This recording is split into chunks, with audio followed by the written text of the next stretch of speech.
जय हिंद। आप सभी के इस चैनल पर हार्दिक स्वागत है। देखिए, इस वीडियो के माध्यम से मैं आज आप लोगों को क्लास 10th मैथमेटिक्स का मोस्ट इंपॉर्टेंट क्वेश्चंस बताने वाला हूं, जो आप लोगों के बोर्ड एग्जाम 2025 में डायरेक्ट पूछा जाएगा। तो चलिए वीडियो को शुरू करते हैं और एक एक क्वेश्चन को काफी अच्छे तरीके से और काफी इजी फॉर्मेट में समझ लेते हैं। इससे पहले मैंने आपको 2 वीडियो ऑलरेडी मैं दे चुका हूँ। उस वीडियो को देखना चाहते हैं तो लिंक आपको डिस्क्रिप्शन बॉक्स में मिल जाएगा, तो 2 वीडियो को आप लोग देख लीजिएगा। चलिए स्टूडेंट्स, वीडियो को शुरू करते हैं और आगे जितने सारे क्वेश्चन एक एक करके देख लेते हैं। स्टूडेंट्स, आप लोग यहाँ पर 27 नंबर क्वेश्चन देख सकते हैं। क्या है यहाँ पर पूछा जा रहा है, यदि दो त्रिभुजों के संगत कोण बराबर हो तो ये त्रिभुज समरूप होते हैं। इस कोसोटी को किस नाम से जाना जाता है? देखिए यहाँ पर कहा रहा है, दो त्रिभुजों की संगत कोण अगर यहाँ पर बराबर हो तो ये जो कोसोटी होता है वो एंगल एंगल एंगल होता है, यानी कि ऑप्शन नंबर सी इसका सही उत्तर हो जाएगा। नेक्स्ट क्वेश्चन देखो क्या है, त्रिभुज एबीसी तथा त्रिभुज पीक्यूआर के लिए कौन सा कथन सत्य है? तो स्टूडेंट्स, इस क्वेश्चन को बनाने के लिए आपको जस्ट कुछ भी नहीं करना है, जस्ट आपको त्रिभुज को ध्यान से देखना है। देखो, सबसे पहले एबीसी का त्रिभुज आप लोग देख सकते हो, उसके बाद पी क्यू आर का यहाँ पर त्रिभुज आप देख सकते हो।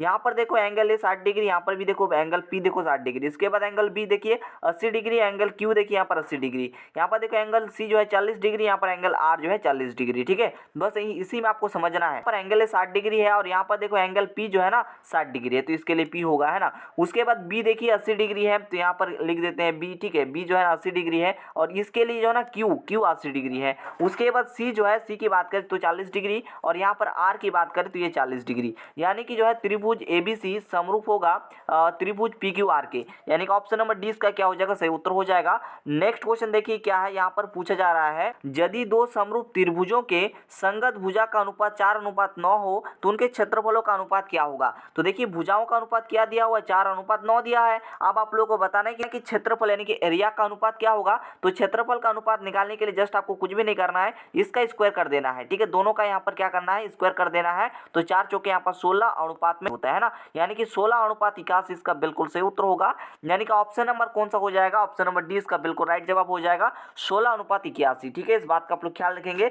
नेक्स्ट क्वेश्चन देखो, नेक्स्ट क्वेश्चन क्या है, त्रिभुज एबीसी में AB जो है 6√3 दिया हुआ है, AC 12 सेंटीमीटर दिया हुआ है और BC 6 सेंटीमीटर दिया हुआ है, तो एंगल B का मान क्या होगा? तो स्टूडेंट्स, इसके लिए कुछ भी नहीं करना है, मैं आपको बता दूं। सबसे पहले आपको देखना है कि यहाँ पर पाइथागोरस प्रमेय अप्लाई हो रहा है कि नहीं हो रहा है। अगर यहाँ पर पाइथागोरस प्रमेय अप्लाई हो जाएगा तो एंगल B का जो मान होगा वो 90 डिग्री हो जाएगा। तो चलिए एक बार देख लेते हैं। तो पाइथागोरस प्रमेय अप्लाई करने के लिए क्या करना पड़ता है, जो सबसे बड़ा उसको सबसे पहले ढूंढो। तो यहाँ पर AC बड़ा है, यानी कि 12 का सबसे पहले स्क्वायर करिए, 12 का स्क्वायर करेंगे तो 144 होता है। अब यहाँ पर बचा ये जो 2 दिया हुआ है ना, 2 भुजा, बस इन दोनों का स्क्वायर करके जोड़ कर देना है। अगर वो 144 के बराबर आ जाएगा तो वो पाइथागोरस प्रमेय को सेटिस्फाई कर देगा और आपका आंसर भी बन जाएगा 90 डिग्री। ठीक है, तो चलिए एक बार देख लेते हैं। यहाँ पर 6√3 का स्क्वायर जैसे आप लोग कीजिएगा तो यहाँ पर क्या आएगा, देख लीजिए, यहाँ पर कितना आ जाएगा, 108 आ जाएगा। और यहाँ पर जो है ना 6 का स्क्वायर करते हैं तो यहाँ पर 36 आ जाएगा। अब आप लोग जोड़ के देख लीजिए, है ना। तो यहाँ पर आप लोग एक बार जोड़ के देख लीजिए, चलिए जोड़ लेते हैं। तो जैसे जोड़ेंगे 8 और 6 कितना होता है, तो यहाँ पर 14 का 4, हाथ में रहा 1, 3 और 1 4 और यहाँ पर 1। ठीक है, तो यहाँ पर 144 आ रहा है, यानी कि सेटिस्फाई हो गया और सेटिस्फाई हो गया, यानी कि आपका ऑप्शन नंबर सी राइट जवाब हो गया। नेक्स्ट क्वेश्चन देखो क्या है, नेक्स्ट क्वेश्चन में पूछा जा रहा है, एक वृत्त की कितनी स्पर्श रेखाएं हो सकती हैं? तो ध्यान दीजिएगा, ये हमारा वृत्त है। ठीक है, तो एक वृत्त की बात करें तो आप इस प्रकार से स्पर्श रेखाएं, इस प्रकार से वृत्त में जो आप कहीं भी जो है ना स्पर्श रेखा खींच सकते हो। ठीक है, तो एक वृत्त में अनंत जो है स्पर्श रेखाएं खींची जा सकती है, यानी कि अपरिमित रूप से अनेक जो है आप स्पर्श रेखा खींच सकते हैं।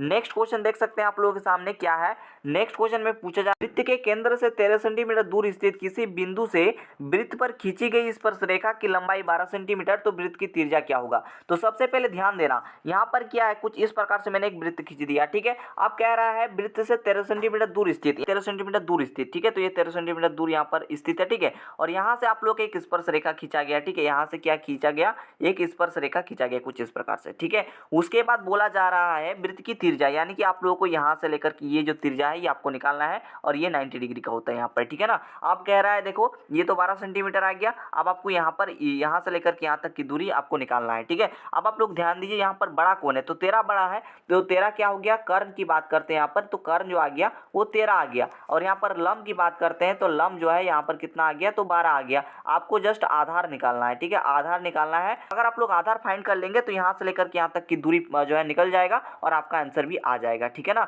तो चलिए आधार निकालते हैं। आधार निकालने के लिए जस्ट आपको कुछ भी नहीं करना है, जैसे कि आप लोग फॉर्मूला जानते हो, क्या जानते हो, कर्ण को किससे दर्शाते हैं, तो ऐसे दर्शाते हैं, और लंब को P से और आधार को B से। ठीक है, तो आप लोग एक फॉर्मूला पढ़े होंगे, H का स्क्वायर जो होता होता है वो p का स्क्वायर प्लस में b का स्क्वायर के जो के बराबर होता है। यहाँ पर आपको जैसे b फाइंड करेंगे तो इसके लिए बस h का स्क्वायर माइनस में आपको p का स्क्वायर कर देना है। तो h का स्क्वायर यानी कि 13 का स्क्वायर 169 माइनस में क्या हो जाएगा 12 का स्क्वायर 144। ठीक है, जैसे घटा दीजिएगा तो यहाँ पर कितना आ जाएगा फ्रेंड्स, जैसे आप घटाइएगा तो यहाँ पर 25 आ जाएगा और 25 का वर्ग कीजिएगा तो यहाँ पर 5 आ जाएगा। ठीक है, तो त्रिज्या का मान जो आ गया यहाँ पर 5 आ जाएगा, है ना। ऑप्शन नंबर बी जो इसका राइट जवाब हो जाएगा, इस बात का आप लोग ख्याल रखेंगे। स्टूडेंट्स यहाँ पर नेक्स्ट क्वेश्चन देख सकते हैं क्या है, देखिए उसी प्रकार का क्वेश्चन है। क्या है, यहाँ पर पूछा जा रहा है एक बिंदु Q से एक वृत्त की स्पर्श रेखा की लंबाई 24 सेंटीमीटर है तथा Q की केंद्र से दूरी 25 सेंटीमीटर, वृत्त की त्रिज्या ज्ञात करें। ठीक है, तो इसका आंसर आप लोग कमेंट में बोलोगे एंड इसका भी आंसर कमेंट में बोलोगे, दोनों ही आसान क्वेश्चन है। ठीक है ना।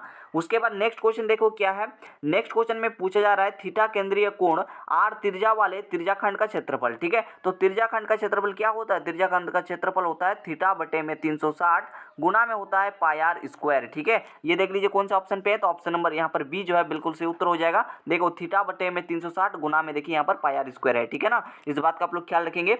उसके बाद अगला सवाल में पूछा जा रहा है वृत्त की सबसे बड़ी जीवा को क्या कहते हैं, तो वृत्त की सबसे बड़ी जीवा को व्यास कहा जाता है, इस बात का आप लोग ख्याल रखेंगे।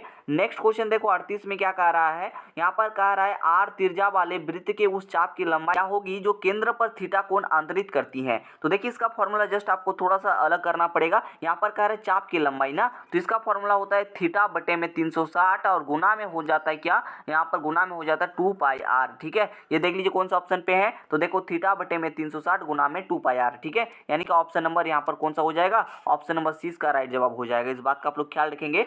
नेक्स्ट क्वेश्चन देखो 39 में क्या है, यहाँ पर पूछा जा रहा है 6 सेंटीमीटर त्रिज्या वाले एक वृत्त के त्रिज्याखंड का क्षेत्रफल क्या होगा जो केंद्र पर 60 डिग्री का कोण बनाती है। तो यहाँ पर देखो क्या है, त्रिज्याखंड का जो क्षेत्रफल होता है वो क्या होता है थीटा बटे में 360 और गुना में होता है पाई आर स्क्वायर। ठीक है ना, आप देखो थीटा का मान क्या है, यहाँ पर 60 डिग्री है और बटे में यहाँ पर 360 डिग्री और गुना में हो जाएगा पाई आर स्क्वायर। पाई का मान होता है 22 बटे में 7 और आर का मान देखो क्या दिया है 6 दिया हुआ है ना, तो 6 गुना में 6 यानी कि स्क्वायर है ना।